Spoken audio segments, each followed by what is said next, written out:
اعوذ باللہ من الشیطان الرجیم بسم اللہ الرحمن الرحیم۔ ہمارے آج اس کوچنگ کلاس میں اسلامک سٹڈیز کے حوالے سے ہولی بک مقدس کتابیں ان کو پڑھیں گے۔ تو مقدس کتابیں یا ہولی بکس ہولی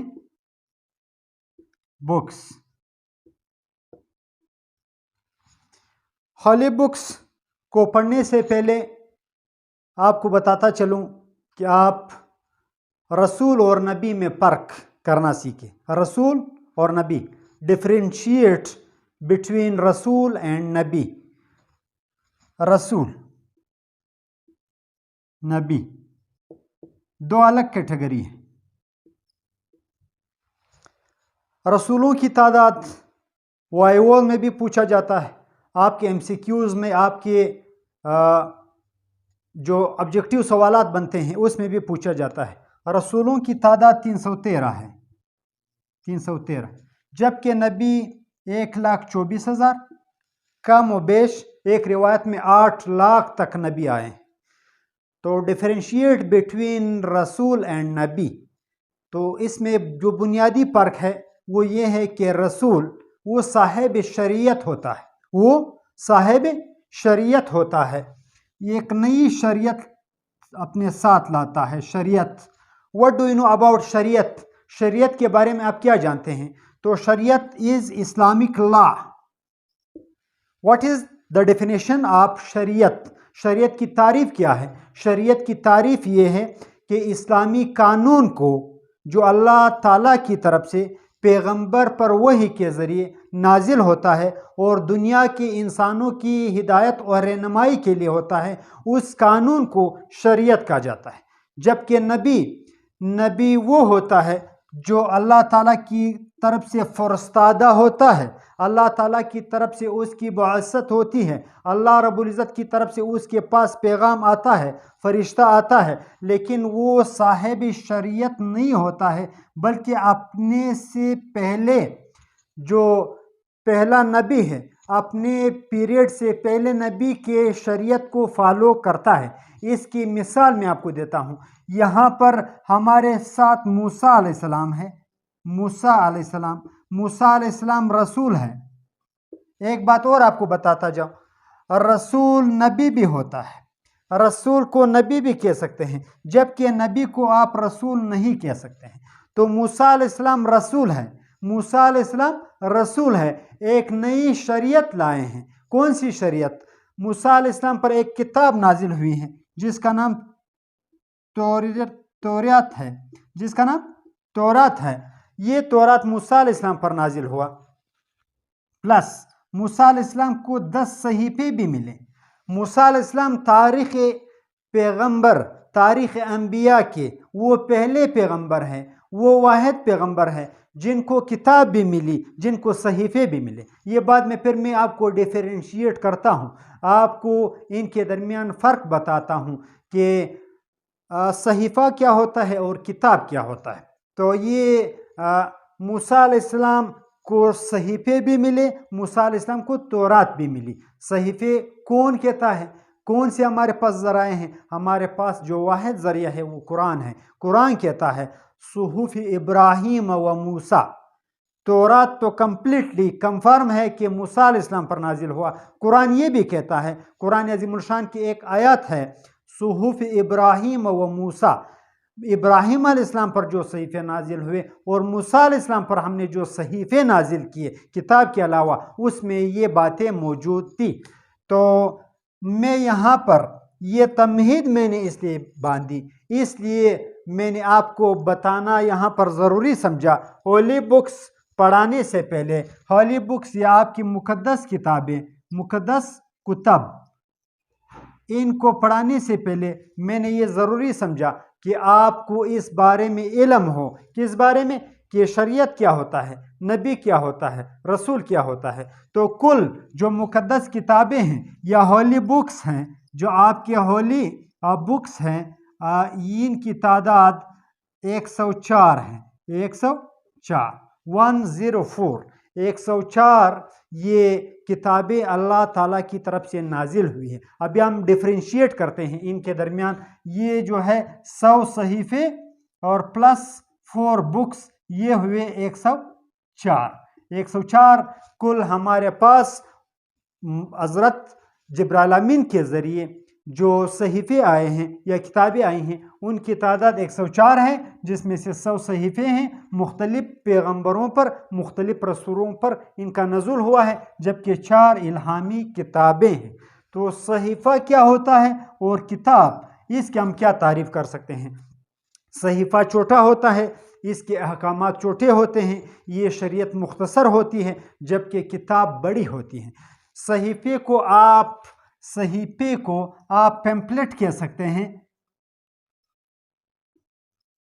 جبکہ اس کو آپ بک کہہ سکتے ہیں۔ بک یہ کتاب کی تعریف پر پورے اترتی ہے، جبکہ یہ جو صحیفہ ہے یہ کتاب کی تعریف پر پورا نہیں اترتا۔ وجہ کیا ہے؟ اس میں احکامات کم ہوتے ہیں، اس میں شریعت مختصر ہوتی ہے۔ یعنی مثلا جو آدم علیہ السلام کے صحیفے تھے، آدم علیہ السلام پر جو 10 صحیفے نازل ہوئے اس میں مختصر احکامات تھے، کیونکہ تاریخ انسانی میں انسانوں کا جو ذہنی اپروچ تھا وہ اس حد تک موجود نہیں تھا جو اپروچ انسانوں کا موسیٰ علیہ السلام کے دور میں موجود تھا۔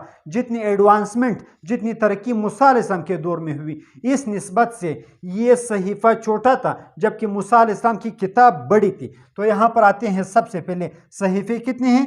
صحیفے 100 ہے، اور یہ مختلف رسولوں پر نازل ہوئے ہیں، جبکہ موسیٰ علیہ السلام واحد نبی ہے۔ موسیٰ، یہ بھی بتاتا چلو، موسیٰ یہ ہیبریو زبان کا لفظ ہے، عبرانی زبان کا لفظ ہے، جس کے معنی ہے پانی سے نکالا گیا۔ اس میں سے 2 الفاظ ہیں، composed upon 2 words، مو اینڈ سا۔ مو سے مراد ہے پانی، اینڈ سا سے مراد ہے to get۔ اس سے پانی سے نکالا گیا، چونکہ موسیٰ علیہ السلام کو ان کی والدہ نے پانی میں بہا دیا تھا، اور بعد میں فرعون کی بیوی آسیہ نے ان کو پانی سے نکالا۔ جیسے پانی سے نکالا اور صندوق کھولا، ایک خوبصورت بچہ اس میں کھیل رہا تھا، تو وہ چلانے لگی، موسیٰ موسیٰ، میں نے اس کو پانی سے نکالا، اس لیے اس کا نام موسیٰ پڑ گیا۔ اس لیے 100 صحیفے جو نازل ہوئے ہیں، اس میں موسیٰ علیہ السلام واحد پیغمبر ہے جن پر کتاب کے ساتھ ساتھ 10 صحیفے بھی نازل ہوئے۔ آپ کے تاریخ انبیاء میں، آپ کی انسانی تاریخ میں جو سب سے پہلے الہامی کتاب ہے وہ بھی تورات ہے۔ تورات کے حوالے سے آپ سے مختلف سوالات پوچھے جا سکتے ہیں، MCQs حوالے سے، وائوا کے حوالے سے، مختلف ٹیسٹ میں، آپ کے NTS ٹیسٹ میں، آپ کے CTSP ٹیسٹ میں، آپ کے SKB یہ جو ابھی ٹیسٹ ہو رہے ہیں SBK کے، اس میں آپ سے پوچھا جا سکتا ہے اس حوالے سے کہ تورات کس شکل میں نازل ہوئی۔ تورات الواح کی شکل میں نازل ہوئی۔ الواح لوح کی جمع ہے، جس کے معنی ہے تختی، اور الواح سے مراد ہے تختیاں۔ باقاعدہ موسیٰ علیہ السلام نے چیلا کشی کی، 40 دن تک 40 دن موسیٰ علیہ السلام نے کوئی طور پر گزارے، اس کے بعد باقاعدہ الواح نازل ہوئی۔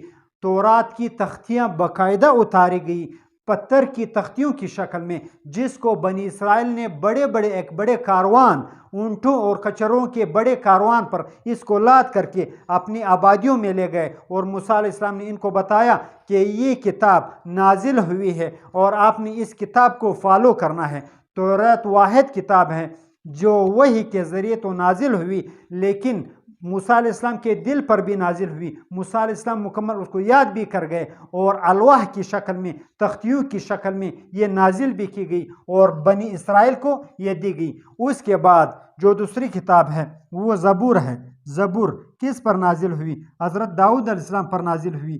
یہ دوسری الہامی کتاب ہے۔ اور زبور کیسی کتاب تھی؟ کس طرح کی الہامی کتاب تھی؟ It was not a book of شریعہ، یہ شریعت کی کتاب نہیں تھی، بلکہ یہ اللہ تعالیٰ کے حمد کی کتاب تھی، یہ اللہ تعالیٰ کے حمد کے ترانے تھے۔ یہ تو تھی الہامی کتاب، لیکن اس میں شریعت زیادہ موجود نہیں تھی، بلکہ اس میں اللہ تعالیٰ کے حمد و ثنا موجود تھی۔ اسی لیے لحن داؤدی یعنی داؤد علیہ السلام کی زبان سے جب زبور پڑھی جاتی تھی تو آسمان پر طیور، آسمان پر پرندے رک جاتے تھے، اور اس کے علاوہ شجر و حجر یعنی درخت اور پتھر یہ قریب آ کر حضرت داؤد علیہ السلام کا یہ کلام سنتے تھے۔ اللہ رب العزت کے اس کلام میں، اللہ تعالیٰ کی اس حمد و ثنا میں اور حضرت داؤد علیہ السلام کی زبان میں یہ تاثیر تھی کہ شجر و حجر اور طیور بھی آ کر حضرت داؤد علیہ السلام کا یہ کلام سنتے تھے۔ تو اگر آپ سے پوچھا جائے کہ زبور شریعت کی کتاب تھی یا یہ شریعت پر مشتمل تھی، نہیں، بلکہ یہ اللہ تعالیٰ کی حمد و ترانوں پر مشتمل ایک کتاب تھی۔ اس کے بعد جو تیسری کتاب نازل ہوئی وہ انجیل مقدس ہے، جو حضرت عیسیٰ علیہ السلام پر نازل ہوئی، عیسیٰ علیہ السلام پر۔ اس میں جو شریعت تھی وہ زیادہ تھی۔ وجہ کیا تھی؟ کیونکہ انسانوں کا جو مینٹل اپروچ تھا وہ بڑھ چکا تھا، انسان ترقی کر گئے تھے، ڈیولپمنٹ آ چکی تھی، سٹون ایج ختم ہو چکا تھا۔ اس وقت جو تھا وہ برونز ایج چل رہا تھا، اور ایڈوانسمنٹ کے حوالے سے، انسانوں کے مینٹل اپروچ کے حوالے سے ایک نئی شریعت کی ضرورت پیش آئی، جس کی وجہ سے اللہ تعالیٰ نے انجیل عیسیٰ علیہ السلام پر نازل کی۔ انجیل عیسیٰ علیہ السلام پر نازل ہوئی۔ اس کے بعد جو چوتھی کتاب، جس چوتھی کتاب کی ضرورت پڑی، اس کتاب کا نام ہے قرآن عظیم الشان۔ قرآن عظیم جو ہے وہ حضرت محمد مصطفیٰ صلی اللہ علیہ وسلم پر نازل ہوئی۔ قرآن کے حوالے سے اگر آپ سے ایم سی کیوز لیول میں سوال پوچھا جائے، آیا دیگر جو صحیفے تھے 100 اور دیگر جو قرآن عظیم الشان سے پہلے 3 کتابیں تھیں، ان کے مکمل تعلیمات قرآن میں موجود ہے، تو آپ نے ٹک کرنا ہے اس پر کہ قرآن عظیم الشان میں دیگر صحیفوں اور کتابوں کی تمام تعلیمات کو یکجا کر کے امت محمدیہ صلی اللہ علیہ وسلم کو دیا گیا ہے۔ قرآن کے لفظی معنی کیا ہے؟ قرآن کے لفظی معنی کے حوالے سے آپ نے بتانا ہے کہ اس کے معنی ہے پڑھا گیا۔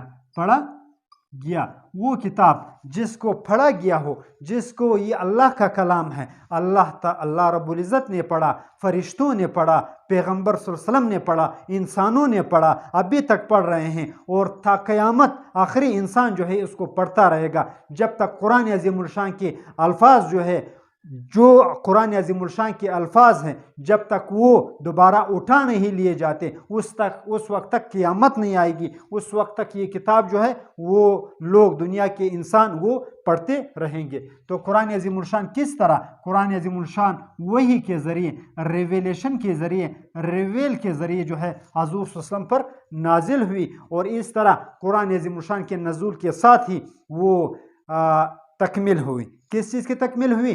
ادیان جو دین تھے، جو دین حق تھا، یعنی جو پہلے دین چل رہے تھے، ان کی تکمیل ہوئی۔ الیوم اکملت لکم دینکم واتممت علیکم نعمتی ورضیت لکم الاسلام دینا، یقیناً آج تمہارے لیے تمہارا دین مکمل کر دیا گیا ہے۔ اور قرآن عظیم الشان کے نزول کے ساتھ ہی یہ کمپلیٹ دنیا کے انسانوں کو بتا دیا گیا کہ وَمَن يَبْتَغِ غَيْرَ الْإِسْلَامِ دِينًا فَلَن يُقْبَلَ مِنْهُ، کہ اگر اس دین کے بغیر کوئی اور دین جو ہے وہ آپ لے کر آؤ گے تو آپ سے قبول نہیں کیا جائے گا۔ اور یہ بھی اعلان کیا گیا کہ ان الدین عند اللہ الاسلام، اللہ کے نزدیک جو واحد دین ہے، جو واحد ریلیجن ہے، جو واحد وے آف لائف ہے، وہ اسلام ہے۔